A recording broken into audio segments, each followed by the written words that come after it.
film crew doesn't succeed because everybody is talented. It succeeds because everyone is making the same movie and each doing their job well. The analogy back to hockey, lots of hockey teams lose when they have all stars on their team. And the ones that win consistently win where everybody is moving in the same direction. And film sets work exactly the same way. Hello and welcome to Off the Lot. The film industry is changing fast, and if you want to make movies, it's time to become your own gatekeeper. If you've got a vision and the drive to make it happen, this podcast is for you. We're your hosts, Ken Kabatov and Anthony Epp. And every week we dive into the hustle, challenges, and strategies of independent filmmaking. We talk to directors, producers, and industry pros about what it really takes to get your film made on your own terms. Let's dive in.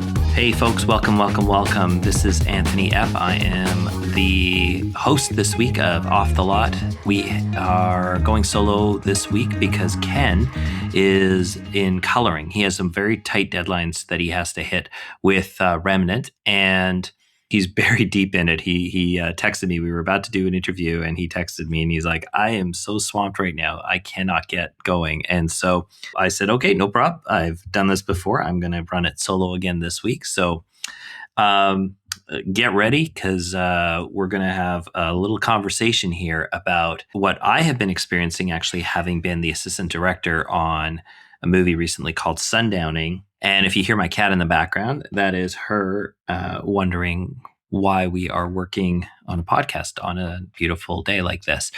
So let's get started. You're going to hear a little bit about hockey today, mostly because we're in Canada, of course. NHL playoffs are currently in the conference finals. I live in Vancouver, and of course in Vancouver, there's never anything short of drama worthy of a documentary or a feature film in and of itself. So obviously the Canucks, the Vancouver Canucks, who are my local sports team, they're a team I have followed all my life. So I tend to gravitate towards whatever news comes from the Vancouver Canucks. And they had a rather tumultuous season this year, capped by was perceived to be a lot of dressing room conflicts and drama, but as well, they just didn't have what appeared to be a lot of cohesion in the entire team atmosphere in the entire front office. So they recently just fired everybody and have hired back the Sedins, who are our Hall of Fame players who retired about a decade ago. They are now the co-presidents of the team. And then a couple of weeks ago, they hired Ryan Johnson as their new general manager. And Ryan Johnson has an interesting background with the Canucks. He played for them, obviously, about 15 years ago or so. And he has spent the last 13 years inside the organization, working up from being the development coach to running the AHL team, which is our minor league affiliate, to being the assistant general manager. And now he is the general manager of the NHL team, the Canucks. So he actually said some really interesting things in his press conference, in his introductory press conference, that I found myself just going, that's a really good way to put it. And I thought I would bring this into sort of the filmmaking realm in whatever capacity I can. So if you aren't familiar with hockey, but you're going to get a little bit of dynamics of how hockey works in this. But I think it could apply to any, if you've ever been involved in any kind of team sports or team organization standpoint. I think any team business standpoint, I think this would work as well. So he has said a few things early on that have stuck with me. And a lot of this is just how to build anything, how to build any kind of organizational structure. But I'm going to draw this back to how we put together an independent film project, and the right way, I think, to put together an independent film project. So Johnson was explaining why one of his first moves as the GM was to hire someone else to take over the AHL team that he used to run. And he said, and this is kind of paraphrasing, that the job of being the AHL GM has so much commitment built into it that it's tough to wear a lot of hats. And so he needs to find somebody who's going to specifically focus on development, which is what your minor league team is for. And that's going to be one job owned by one person and done very well. And as I kind of sat with that for a while, I thought that's the exact problem that I see in independent film sets that I've worked on, both as a producer, as a first AD, as a production manager, and as someone who has hired hundreds of people across many of our own projects and other people's projects, and also had to just work with lots of people on set. And the thesis is that most indie productions aren't failing because the people working on them aren't talented, aren't good at their jobs, or aren't capable of doing their jobs. They fail or they struggle because the talent is either wearing too many hats or are all kind of moving in different directions or playing a system that was never established from the get go. It was never established from the top, from the start. So a film crew doesn't succeed because everybody is talented. It succeeds because everyone is making the same movie in the same system, each with their own job to do and each doing their job well. And the analogy back to hockey, lots of hockey teams lose when they have all stars on their team. But the ones that win and the ones that win consistently win when the team has really good chemistry and really good systems that put them in positions to win all the time and where everybody is moving in the same direction. And film sets work exactly the same way. So today I want to talk about how to build a crew that plays like a team, not just a roster of skilled individuals, but a team with chemistry. Chemistry is basically the best way to put it, and that's what we talk about in team sports all the time. So we're going to walk through what alignment looks like in prep, how to hire, quote, line combinations, and these are hockey terms, instead of just individuals, and why the bottom of the call sheet matters as much as the top, and also how to diagnose and even fix problems or a line that's drifting before it costs you time and money, and ultimately the affects the performance of the shoot itself. And we're going to use some of Ryan's quotes, some ideas from like being a general manager of a sports team, because this guy also just inherited a team that did finish dead last. I mean, he finished with the team that had its worst season in club history, and not with untalented people. But the way he's talking about rebuilding it is the same way the best producers that I've ever worked with and the producer that I'm hoping to emulate talk about building a crew. So let's get into this a little bit more. So I'm going to divide this into like different sections. So first of all, let's just use a hockey analogy. Same sweater, same system. So there's always this idea that a team plays for the logo on the front of the sweater, not the number on the back of the sweater, because the number on the back of the sweater is like an individual number, and the logo on the front, everybody wears the same logo.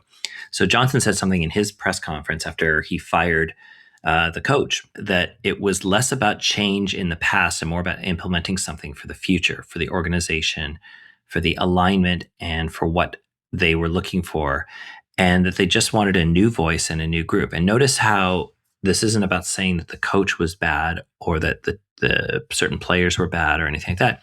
He's just saying that the alignment wasn't there. And that's what a producer is calculating too. Most of the time when you replace a head of department in the middle of the shoot, which has happened before, or you decide not to hire a specific person again, it's not because they're necessarily bad at their job. It's because they're just playing a very different system than the rest of the crew. And they're making a different movie. You know, it's less about change and in the past and more about implementing something for the future, for the organization, and so on. And that word alignment just keeps plugging itself in. And I've worked on quite a few sets where you've hired very talented people and even had gone through an exhaustive process of hiring the right people. And you're realizing, 1, 2, 3 weeks into pre-production that the vibe just isn't working. There's just some level of alignment. You're seeing that the pushback that's coming is that one direction is being taken by a specific department that is constantly in battle with all the other departments. And it's kind of like one department comes with this idea and it's like a great idea, but everybody else is basically saying but that's not the movie we're making. And it's almost like saying like, hey, maybe we should make this. And very, very simply, it's like, you could say like, I really like romantic comedy lighting, for example. But this is a horror film. That's a very basic thing. Obviously, you would deal with it that way. But if you're on the extreme ends, if you're trying to make a horror movie and someone is giving you romantic comedy costumes, someone is giving you romantic comedy production design suggestions, someone is doing that, like it's just not going to gel. But that's a very extreme way. But also within the genre that you're working in, there's also a nuance and an alignment that needs to happen. And it can't just be about like it being like the director of photography's movie or the production designer's movie or the editor's movie or the lead actor's movie. All their movies should be the same movie. They should all be working to make the same film. And there's always that thing, like we talk to supporting actors all the time and people who are like there who might have like 4 lines on the day and maybe 4 lines in the one scene, and then they have like no lines, but they're in other scenes. And they're always constantly saying, I really feel like my character wants to say something. Well, that's them making their movie, not them making your movie. Oftentimes there's characters in the background of a scene who don't say anything, who are there because we just need to set the atmosphere that they would have been there if this scene was occurring. But that doesn't align with necessarily their objective. Their objective is, of course, to get as much screen time as possible. And it comes the same thing with, can be production design, it can be costume design, it's this idea that, we all want to stand out. We all want to give our best work, and we all want to have our best work reflected. And we all want to be used as much as possible. We want people to see the sets we built. We want people to really notice the costumes that have come about. We want to notice the makeup and so on. But the movie doesn't always demand that you notice the specific technical aspects. A very good friend of mine, Michelle, has said this quite often, and I love this quote, is that, nobody leaves a movie theater humming a two-shot. And I love that because the concept is that, obviously the director of photography's approach is incredibly important to the movie. But in the end, people's enjoyment of the movie doesn't come down to whether or not they executed a particular setup or shot really well. You can enjoy the movie without knowing anything about how cinematography works or anything like that, how lighting works.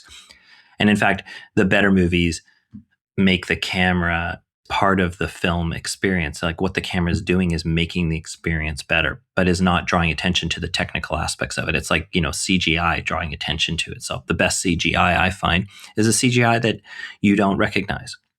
David Fincher uses CGI very, very well because a lot of times he uses CGI, or computer graphics or visual effects invisibly. Like he uses it in a way where you don't know that he's using visual effects for something, but he's using it to solve a problem. So the idea here is that we all need to be making the same film, and we all need to be making the film. And ultimately, the director sets a creative vision. The producer makes sure that the people executing it understand the same vision. So that is the purpose of all of this. And I've seen many times where like we just have talented people who just aren't presenting the same film when we're talking about it in person. And I mean, ask yourself the question, if you're a filmmaker, like, have you ever been on a set where you can feel that like two departments were not working together? And what did that look like? When I'm producing a film, how do you communicate that North Star of the movie to the HODs early on? Is there a moment? Is there something that you use? And oftentimes, like what we try to do is have a script read early on with all the departments and a script and tone meeting where we just go through the story and we don't get into like the minutiae of the details, but we go through the story and we have the director share kind of what he or she sees as the arc or the tone or the purpose of these scenes and how they all gel together. What he wants to feel out of that. And talking in very esoteric terms, like what does he want to feel out of it? Quentin Tarantino often says, this is what I want to feel out of this particular thing. And then he lets his technicians and lets all the artists who are responsible for that go and figure out exactly how to execute that. Like his job is not to tell the costume department how to make the clothes or what clothes even to make. His job is to present the vision, have the costume designers bring him the ideas that they come up with from his vision, and then to choose from there. And that's how you get into alignment that way. Thinking about this, it's like, how do you build that kind of, same team, same system, same sweater, same movie kind of vibe early on? And I think you have to do it in pre-production. Like if it's not working in pre-production, it's definitely not going to work in production. And you have to recognize that as soon as possible. So some tactics that I would recommend if you're the director of a film is before any head of department meeting, write, a paragraph or something like that, or a small, something easily digestible that captures what the movie is, who it's for, and what it's meant to feel like it. And send that to every head of department that you have before their first conversation with you, before you have your first meeting with them. And if they haven't internalized that tone, that paragraph before they meet with you, that says something about them. Like if they're not speaking from the same language when you have that first meeting, then that's a telling aspect of this. Build a tight reference deck, like 8 to 12 images or photographs or paintings. I'm going to use my last production because the director, I think, was really good about this. He had paintings, and he actually even in the script had reference photos for specific scenes that basically, if you looked at the photo or you looked at the painting, even, and he had storyboards as well, which I thought was really amazing. Um, he had storyboards for like almost every single scene already ready, like, and they weren't, wonderfully gifted drawings. They were scratches, but they told you everything you needed to know. And you bring that to the meeting or you share that with people. And then again, you're not a storyboard with like sketches on it, isn't pigeonholing any department in any way. It's just giving them an idea of this is what I want to see. That's why a lot of times movies used to invest a lot in like concept art and like coming up with concept drawings for how they wanted the scenes to look. And that's what the vision would be. And in the end, like what you saw on screen was not the same thing that you saw in the concept art. It was something always, it was executed a little bit differently for practical purposes, but also for, just the vision sort of evolves from there. And I think you can do the same though with like just reference photos. And you can grab stills from movies, but you could also grab just paintings, like photographs, paintings, other artists' work that kind of explain and give you the vibe of what you're going for. The same thing with temp music. It's like you don't necessarily want this song in the film, but you want a song that is like this song, that it has this like vibe of the same vibe of the song. Uh, and then, from that, it's like you can use that to engage and elicit good answers from your departments. And if your departments aren't giving you those answers, or if they're combative with those answers, or they're disagreeing with you in a way that is not collaborative, that's a really good tell. And I think it's also a matter of like the trinity of the production versus the creative and the logistical side of things. Like those two things have to align as well. Like the budget of the film has to align with the director's vision. Like the director's vision can't be for a $200 million project when the budget's only $2 million. That reference deck is really important. 8 to 12 images, specific scenes, that you're looking at. And again, I noticed this on the last movie I was on. Like there was very specific scenes that had some like very famous paintings that were there. And you could then tell immediately what we were going for, the vibe that we were going for. And then it just became a matter of how do we execute on that? And then it also forces you as a director, as a creative person, to articulate why the reference is there. So especially if you whittle it down, like if you have 50 photos, that's overwhelming. But if you can whittle it down to like 8 to 12 images of things, or, no more than 15, you're going to give your team something that they can work with. So that's one technique to kind of bring people on board. Make sure that every HOD, head of department, reads each other's department breakdowns. Like we see this so often that everybody kind of like is given their instructions, and then they go off and work in a vacuum. And we saw this on our film quite a few times, where there is a lot of cross-pollination in film, where it's like props, set deck, special effects, makeup effects, stunts. Everybody had kind of a role in a particular scene, visual effects as well. And we had to bring everybody together on a lot of this stuff. And I remember we literally like stepped outside one time and had like a quick team meeting in the parking lot about a particular scene and what we were going to do. And, it was a matter of figuring out like, okay, so we're going to do this. So you're doing this, you're doing this, you're doing this. And it's like getting everybody on the same page so that everybody knew what they were responsible for and what they were bringing to the table, but we were all working together. I think it's great if the director of photography is in alignment with the production designer and they're having conversations all the time. And the costume designer is having conversations with the production designer and the DP, and they're taking a look at what the lighting and what the vision of the sets is going to be, so that their costume work is matching that, and vice versa. So that, if there's specific costumes that we're looking to really heighten in the film, that they're not clashing with what's going on in the background and with what the lighting is going to be. If you skip this process and just assume that it's all going to happen, then what you're kind of like a storyteller who doesn't understand the point of the story they're making, and you're just rambling and going on and on and on. And if you do that, like this is also stuff that really literally is like pen and paper, pencil and paper. So you can expose any misalignments, any misunderstandings before people start spending money and start building things. And that's the best way on a lower budget that you need to be acting efficiently. On a bigger budget, even, they would do it this way, but they just take more time. They sit there and they actually conceptualize the films. They have drawings that take up the entire wall, and that's how they work. There's a one question test that you can have, which is every HOD asking, what movie are you making? If the answer is generic, they haven't read the material, or they're freelancing or whatever. So that's how we're sort of building chemistry from the start. These are the conversations that you're trying to have that are going to make sure that you've got the right people. So building back into the sort of hockey conversation on the Canucks broadcast that happened recently, Johnson talked about what he's actually focused on. Well, he said that his job as a general manager, and this is like a general manager is like the director, basically. Well, maybe more like the production manager. And he said that his job is to build an environment where people thrive, staff and players that can improve in their game and feel that they have a safe space to fail, to make mistakes, and that they're going to have people around them and resources that are going to support them. And that's really like, that's the producer's job in one sentence. The conversations that you're having in prep aren't just about whether someone can do the work. It's about whether or not your set is going to be the kind of place where they can do their best work, where they can flag a problem instead of hiding it until lunch, where they can tell you a shot isn't going to work without thinking that it's going to cost them like their next job. That environment doesn't happen by accident. You build it with conversation by conversations. So the what movie conversation is obviously very important, sending the script in the one paragraph and so on. Any HOD that tells you they loved it and they can't wait is just selling you. The HOD who says, I love it, but the third act night exteriors scare me a bit at this budget is already thinking like, I need to solve a problem.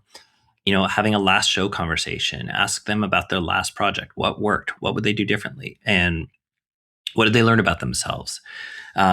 Ask them what their favorite movie is. I know that that's always a big one. It's like, if you're in the movie business, what is your favorite movie, or what are your favorite top 3 movies? Listen for what they take ownership of failures or if they blame others. Producers who blame anybody are, the above the line folks who pass blame down. DPs blame the gaffers.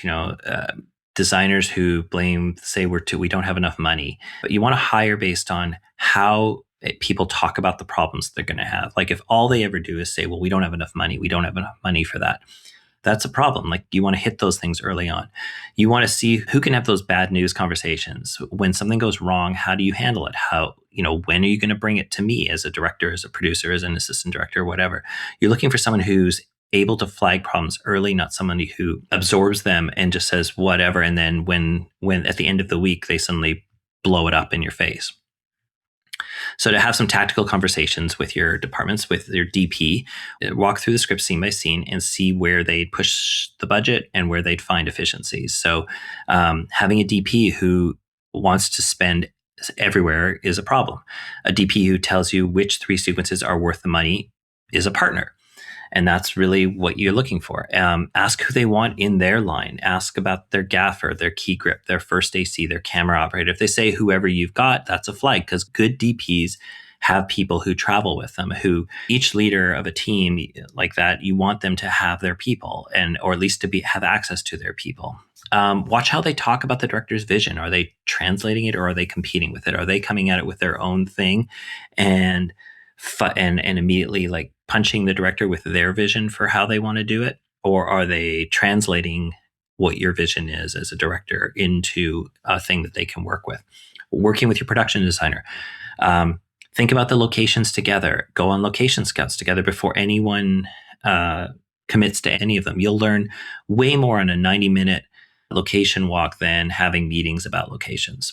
So ask your production designer to flag the 2 or 3 most expensive design choices in the script and have them propose alternatives for each. And that's how you find out if they're a problem solver or if they're a wish list maker.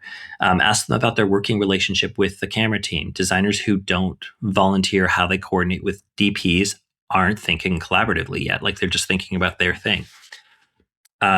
When you're working with your AD, so again, producer or director, you're working with your AD, this conversation is about temperament as much as competence. So you want to see how they handle disagreements in meetings and also just one-on-one with people as well. So do they push back well or do they fold? Like it's okay to disagree, but how do they push back?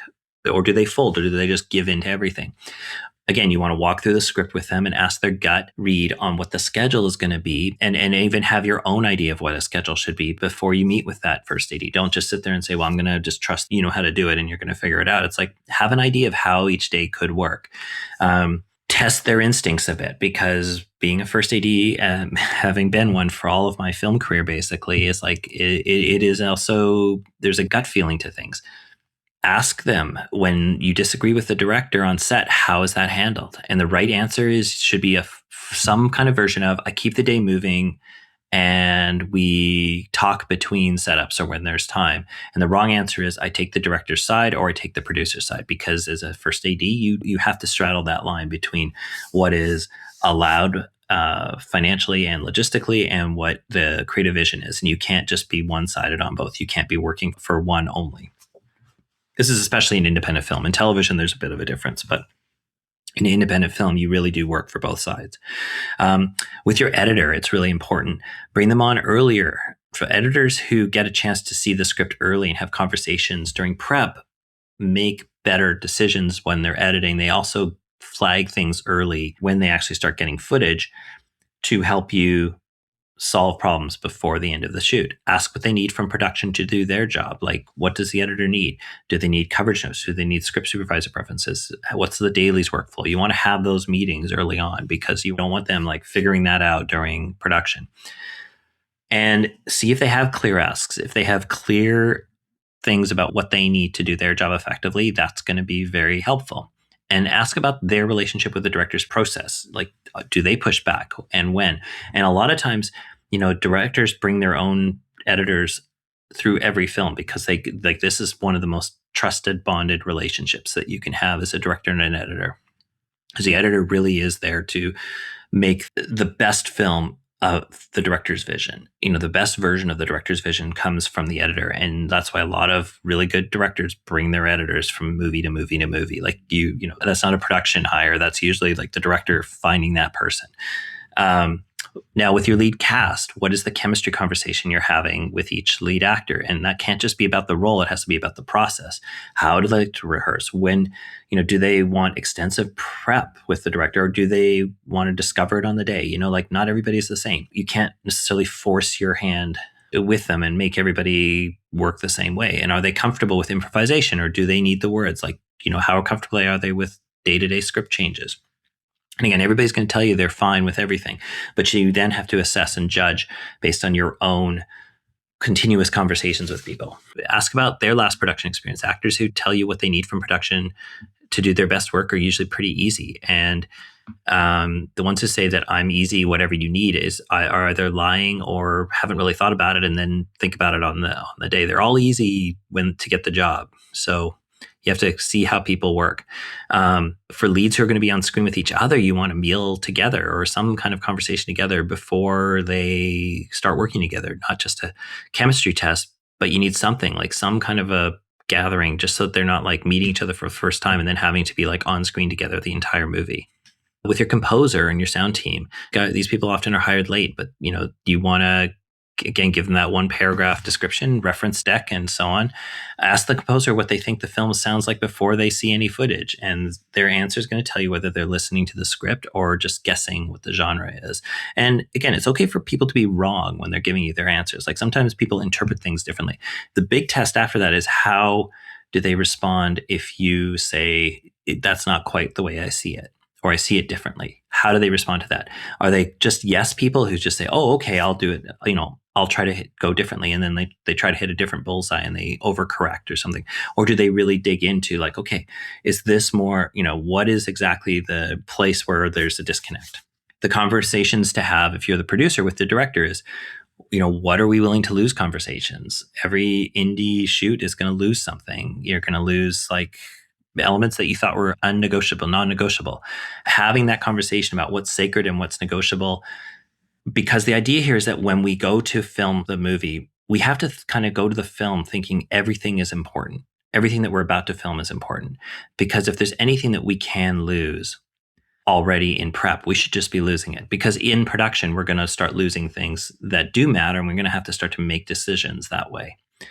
And it's really important as a director-producer relationship is like, how do we deal with compressing things? And we had some really good instances on the last movie where it's like, we knew we weren't going to get the number of setups needed to tell a scene. So we had to spend some time like going through and figuring out like, how do we get the scene we want in the time we have left? And it became a really productive conversation. It was frustrating, but it was a very productive conversation. How do we disagree? Conversations are important. How do we handle creative disagreement on set? Do we do it in front of the crew? who breaks ties, whatever the rule, having the rule is important. And usually it is a mix of the director has the say on what we do in the end. The producers lay out the sandbox that you're playing in and say, this is your sandbox. You have X amount of dollars left. You have X amount of money left. How do you want to spend it? And then you let the director figure that out or help the director figure that out. Some tactical chemistry builders, having a head of department dinner in prep or having a lunch together in prep, not like a meeting, but just like a dinner, just like a conversation. Usually we have these on location scouts. We'll almost always like stop for lunch and then everybody gets a chance to chat. And we do that like 3 or 4 times. If we have 3 or 4 days of location scouts, we just spend 3 or 4 days chatting with each other. And it's really good because it builds that kind of on-set chemistry. Cross-department walkthroughs, one day in prep walkthrough, don't just wait for the tech survey, but but once you start locking locations, have conversations with everybody about this location is going to do this location is going to do that, even before we get to the actual tech survey. Pre-shoot read-throughs with cast and HODs. I mean, it's hard to do it with everybody because everybody's kind of coming in from different town. But if you can find a way to have like as many sort of like a read-through where the cast and the HODs are all available, especially the DP, the designer, and the first AD, so that everybody can hear the movie in the actors' mouths at the same time. Having a producer's coffee in the first week of prep, a one-on-one 30-minute coffee producers have with each HOD, no agenda, just listening, just learning more about who you've hired and what their vibe is, what they're bringing. Having a what are you worried about round. And I tried to do this every week as a first AD on this last film. It's like each week at the end of the week, I was like, what are we worried about for next week? And what are the things that are like in our brains right now? So once you've had these conversations, now you realize you're not just hiring individuals, you've actually started to see which combinations of people are going to click as teammates and how we can best sort of adjust how we're approaching things. And this is where Johnson's quote about having hats really lands, where he says it's tougher to wear a lot of hats. I'd like to find somebody that's just specifically focused on, for him, it was like the AHL GM job, one person, one focused role. And the mistake that I'm seeing indie producers make all the time is hiring people to wear too many hats or wearing too many hats themselves. And, I think that it's very important to find your lane and stick to it. Even it seems like, there's lots of jobs that can combine, like line producer and production manager oftentimes will be combined into one job. And I think that it's important to split those two up because I think the line producer and the production manager are two different jobs. A location manager is not the same as a production manager. When the production manager has to take on the location manager job, yes, there's a lot of conversations where the two are very much like just basically batting off of each other, but you just need someone to take each and every single role, because if you don't have those people doing each and every one of those little things, you wind up doing 5 jobs poorly or average rather than having 5 people do one job really well. Sometimes you have to combine things, but just remember, every time you do consolidate jobs, you're creating 2 hats that aren't being worn properly.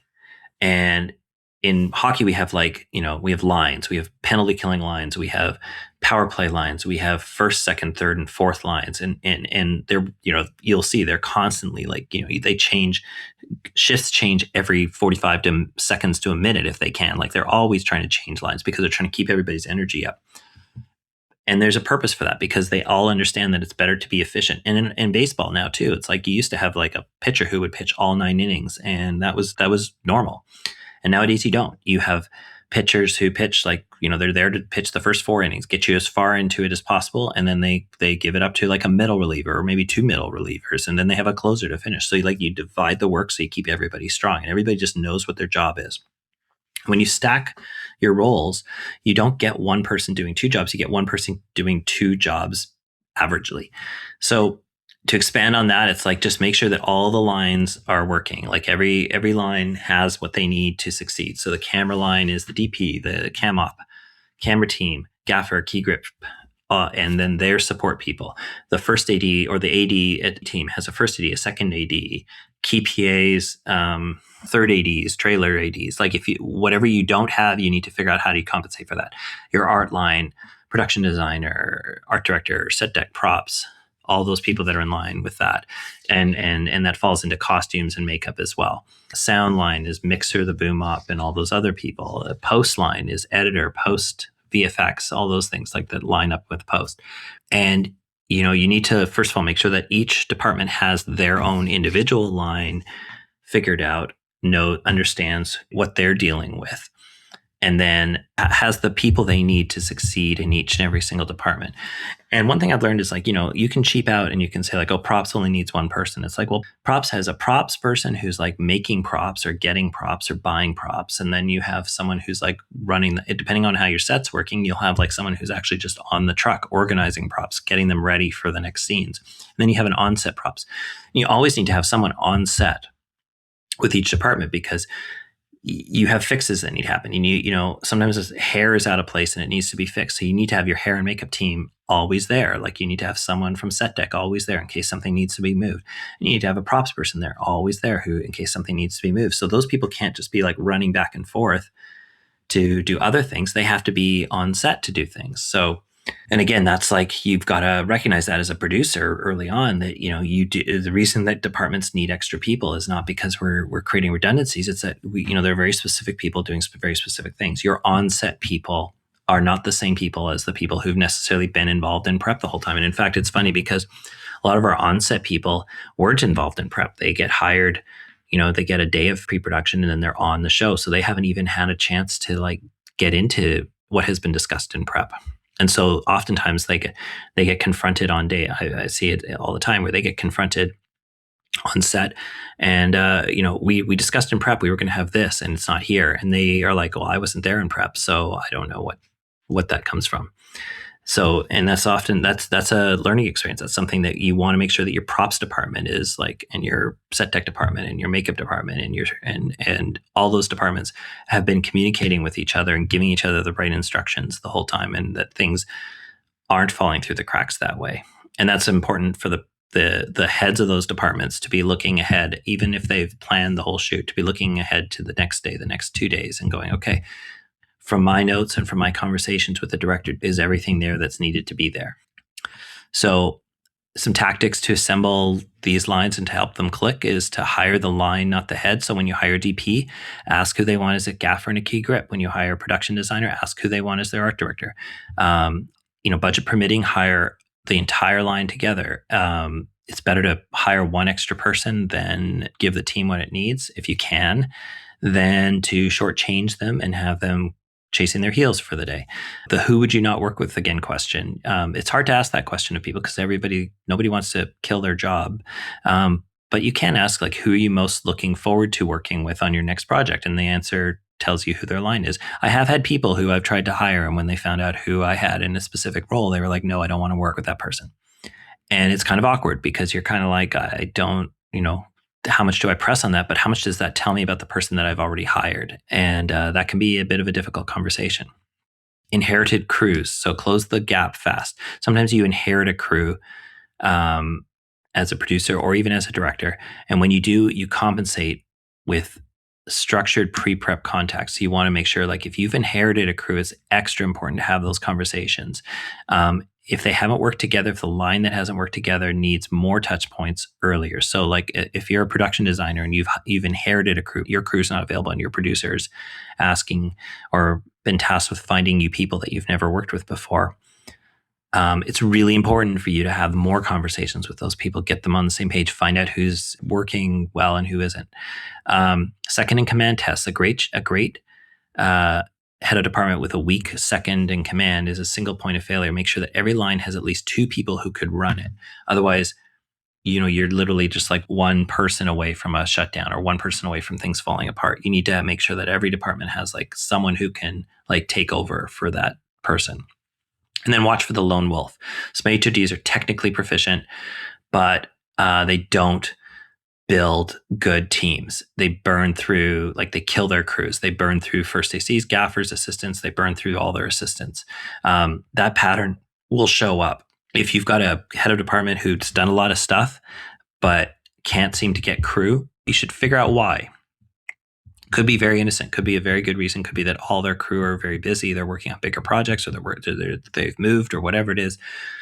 But it's really important to, as an HOD, this is the advice I'd give you, is I was like, you should always be, cultivating your farm system. Like Make sure that if you're a DP, if you're a production designer, if you're a makeup hair key, if you're a costume designer, locations, transport, everybody. It's like always be like cultivating your team, making, working, getting new people, meeting new people, seeing who could fit in, because you don't want to be stuck one day and find you got a great job that you want, but you don't have, your team isn't available, because your team might not always be available. So let's talk about the next thing, which is kind of like the unspoken line, which is there's a line in hockey called the fourth line. So on a hockey team, the bottom six forwards on the team, they set the tone. They usually are the workers, they're the energy line, they're the physical line. And on a set, that's your location PAs, that's your background wranglers, that's craft services, that's transport drivers and things like that. These are people who like run the ship for you but are not visible on set. And I can't tell you how important it is to have really good like transport team and a really good locations team, because when you have a bad one, you notice it. When you have a good one, you sometimes don't notice it. And that's actually good if you don't notice it.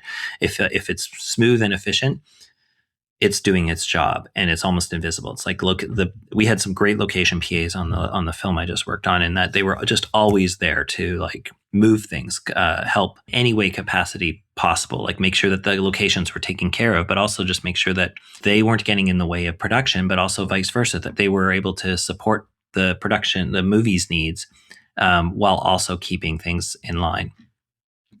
And I think that it's really important to see how HODs, how directors, how producers handle the fourth line of a film set, like the transport, the locations, the craft, and everything like that. Like, how respectful are they of that? A disrespected PA will tell all the other PAs, and not just affect your reputation as a film crew, but also like you can see when the team feels disrespected, you get less out of them. And this is just in any game or in any business. Crews that gel are the ones that feel like they're on the same team, that feel like they're part of the same team, even if they aren't the artists. You know, PAs, background coordinators, everybody, those guys make production better. Anytime I've seen the HODs treat the fourth line badly, it ripples through the set. So let's talk about, some tactics for engaging the fourth line. Learn everybody's names, learn every PA's names as much as you can from day one. Like, try to like familiarize yourself with who the PA's name is. PAs who hear the producer say, "Hey, Marcus, can you grab that for me?" Or, "Hey, this person, can you grab that for me?" They're on the team.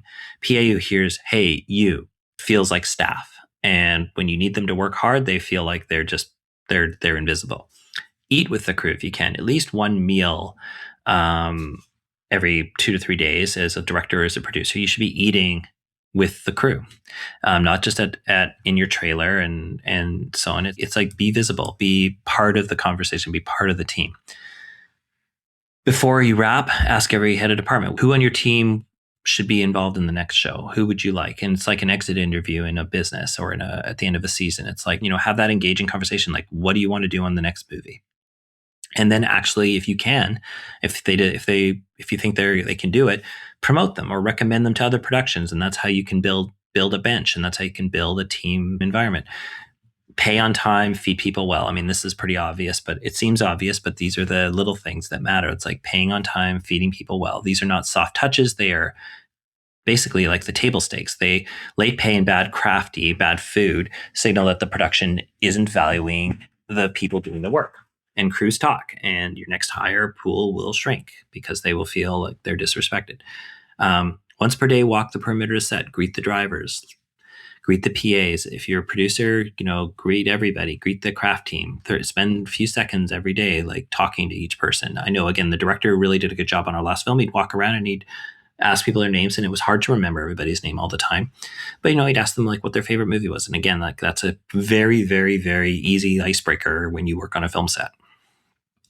Getting into sort of like, again, the Ryan Johnson stuff is that when Ryan was asked about his path to being a GM after 13 years working in the organization, he said, I haven't skipped. I haven't jumped the line. I never had an agenda to work my way in. I just wanted to do good work and do it with good people. And that's what it's led to. And, really think about that.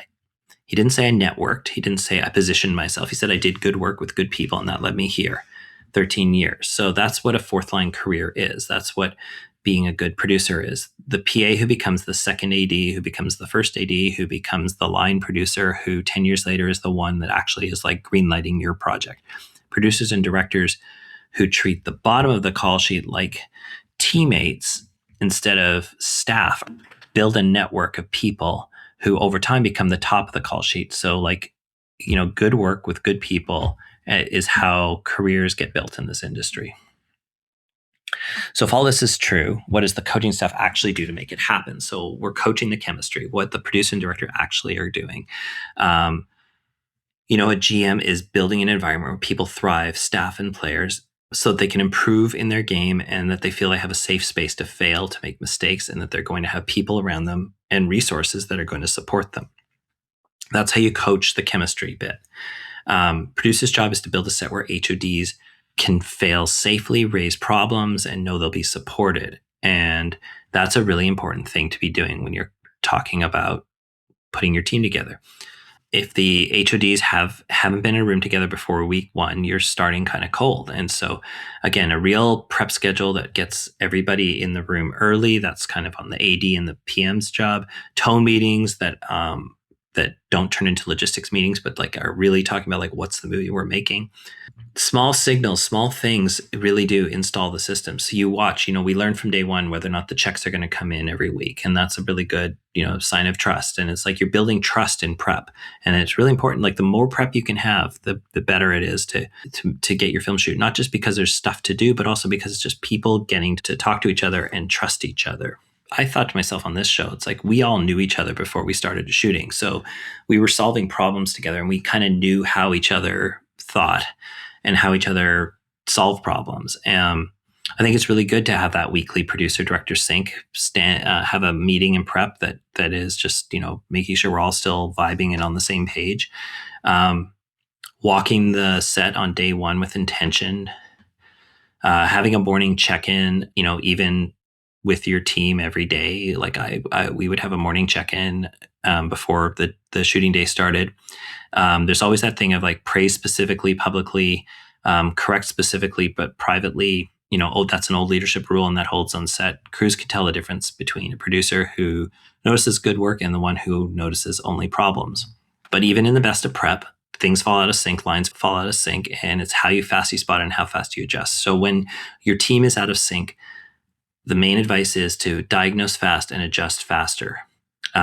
You always have at least almost always have at least one person or line that's just kind of like drifting off.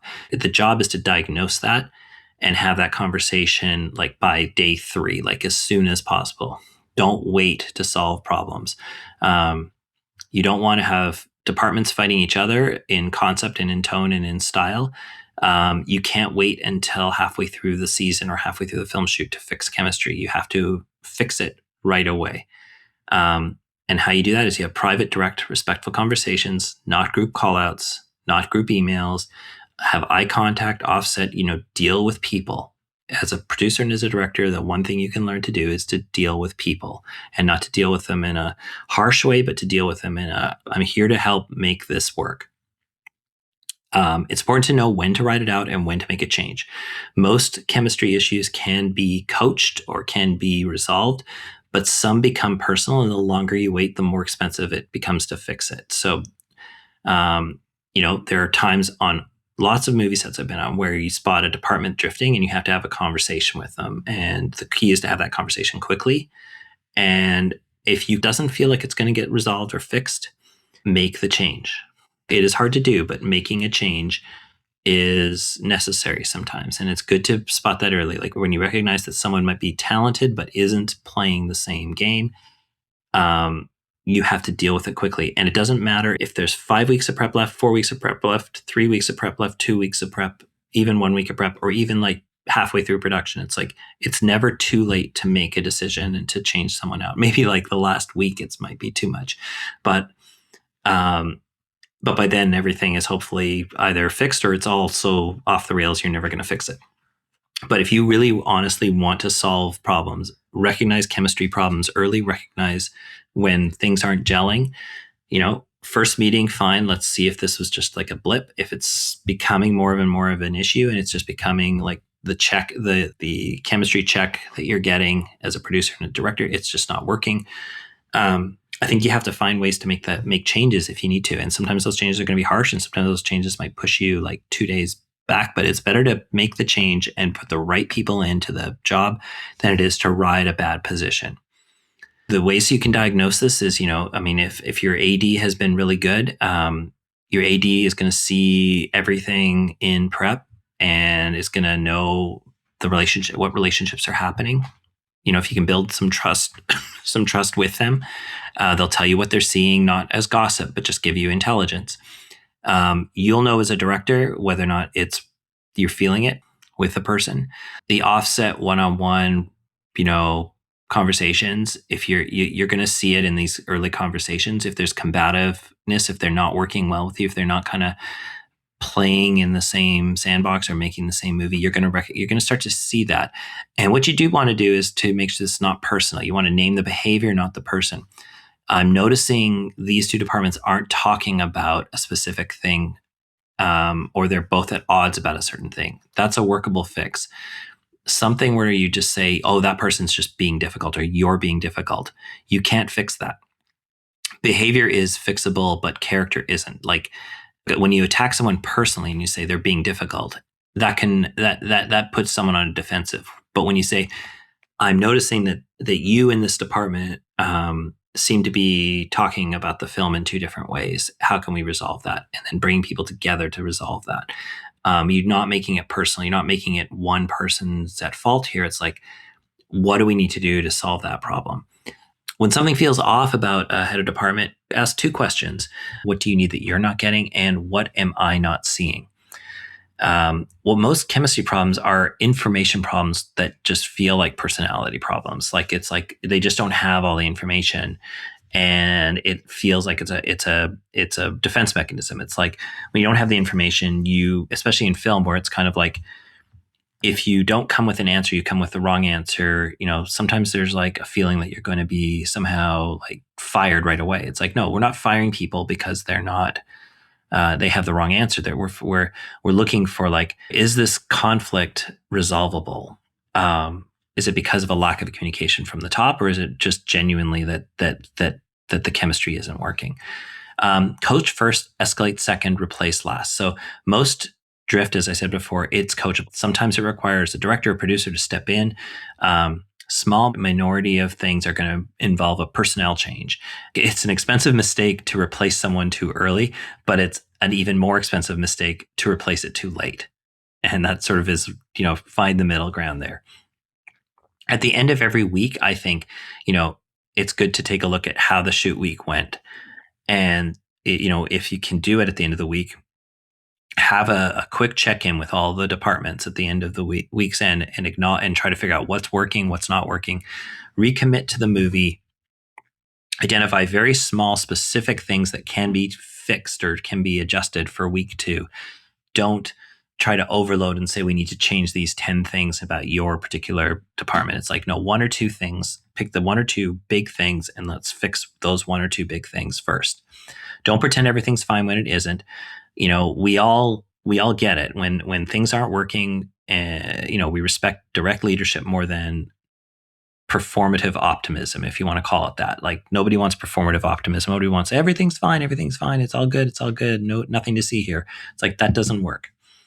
Know when to write it out, because some friction is just creative and produces better work. DPs and production designers arguing about color palettes can be good for the production because they can sometimes find a good solution. But you need to learn to distinguish what productive tension is from misalignment. Productive tension is 2 professionals who are just pushing each other to be better, to come up with better solutions. Misalignment is 2 professionals making 2 different movies. And I remember what Ryan Johnson said about Adam Foote, who he fired as the head coach, who had coached the team last year. He said, it's less about making a change in the past and more about implementing something for the future. And that's how you have hard conversations with HODs who are drifting. You don't make it about what they've done wrong. You make it about what the production needs going forward. Here's what I need from you this week. Here's what I need from this department. let's reset. That framing is big difference between what a coachable moment is and a confrontation. Like a confrontation is just saying, you guys fucked this up the whole week. Sorry, you guys messed this up the whole week. It's more about, this is what we need from you next week. This is how we need to move forward. So let's close this off. I know this has gone a little over again. If I can take like the Ryan Johnson, general manager of the Vancouver Canucks, principle for filmmakers. There's 4 things I want you to think about, whether you're a producer or director.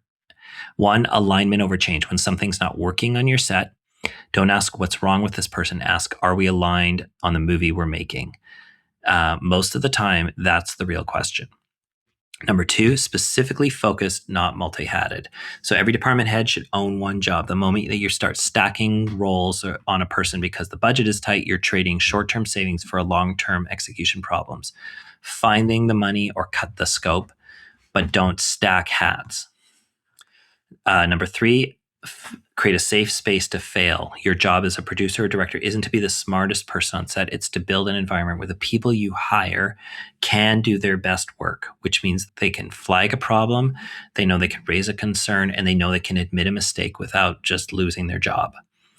Number 4, good work with good people. Every short film you produce, every concept that you do, every feature, low budget feature you work on, every favor you do for a friend's project, that's the 4th line of your career. That's 20 years from now, the people that you're working with today are going to be the ones who are greenlighting your features. So do good work and find good people. The rest will take care of itself. Make sure that there's alignment, specific roles, a safe space to fail, good work with good people. That's the team you want to build. That's the career you want to have. And that's the movie that when you watch it back, you'll be proud of because everyone on screen and off was making the same movie. And I think that's ultimately the thing that we're all looking for, is making, good movies. As someone once said, making good shit with people we like. And that's ultimately what we're trying to do in this industry, is to make fun projects together. We don't always get that opportunity. Sometimes we have to just take jobs. If you're about to work on another film, before your next shoot, ask yourself which 2 departments need to be most in chemistry on the film, and then get them in the room together as soon as possible in the first week that they're all hired. That hour will save you in day 1. It'll save you in week 2. It'll save you all over the place. And if you're already in production and you can feel that things are kind of getting out of sync, don't wait. Have that conversation offset one-on-one before lunch tomorrow. Coaches who adjust at the first intermission win games and win series. The ones who wait until the end of the game are explaining what went wrong to their superiors and at press conferences. Great. Yeah, I think that's all I got for today. I hope that if you have any questions on this or you want to talk more about filmmaking, you have any questions you'd like answered, feel free to get in touch with us. Check the show notes for contact info. And otherwise, I hope you guys have a great week, and we will see you next week. Bye for now. Okay, so that's it for this week's episode of Off the Lot. We want to hear from you. If there are any topics you want covered or any questions you'd like answered, please email us at podcast.offthelot@gmail.com. You can also find us on Instagram and YouTube. Our handles are in the show notes. Be sure to like, follow, and subscribe. And share this with your friends. See you next week.